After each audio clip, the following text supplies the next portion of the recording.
In the hours after last week's deadly shooting outside the Jewish Museum in Washington, D.C., some Chicago leaders began reacting to news that the suspect was from Chicago. Now, Alderman Ray Lopez has been slapped with a cease and desist letter by another alder, calling his comments shameful and reckless.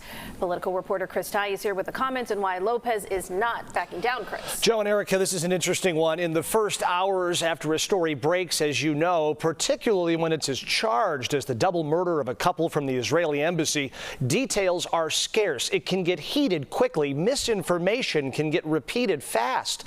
Implications also can be made, and that is where our story begins.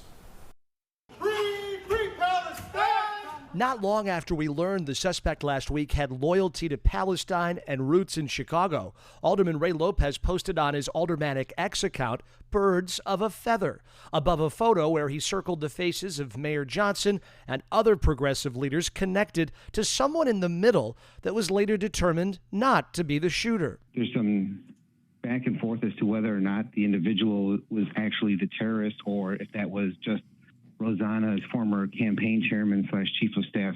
Rosanna is Alderman Rosanna Rodriguez Sanchez. It was her former campaign chair in the center of the picture. It was really nerve-wracking to see Chris in that picture, his face circled, and the sort of insinuation that this person was a murderer. Lopez was asked to take it down by the group United Working Families, a group that helps promote black and brown political candidates. He didn't. This week, lawyers for Rodriguez Sanchez filed a cease and desist letter.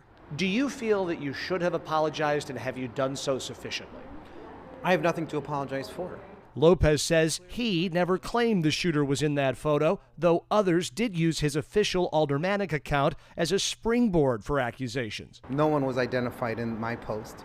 Other people's posts may have had other issues, and that seems to be what a lot of these cease and desist letters refer to, what other people have implicated. I mean, I think that it is obvious what the alderman was trying to do. What I know is this. For 600 days, my colleagues have weaponized this building against the Jewish people.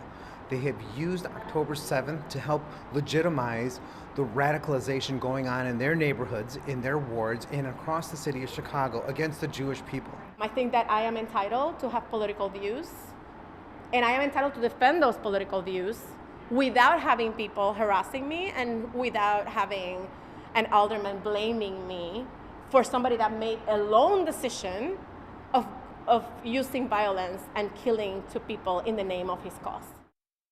Rodriguez Sanchez says she has gotten hate mail and fears for the safety of her staff and herself. So what's next in all this? She says she's considering whether to take this matter to court. Hasn't made a final decision on that. Attorneys for Alderman Lopez, by the way, Joe and Erica, say he is on solid legal footing. So those posts, as of this moment, are still up.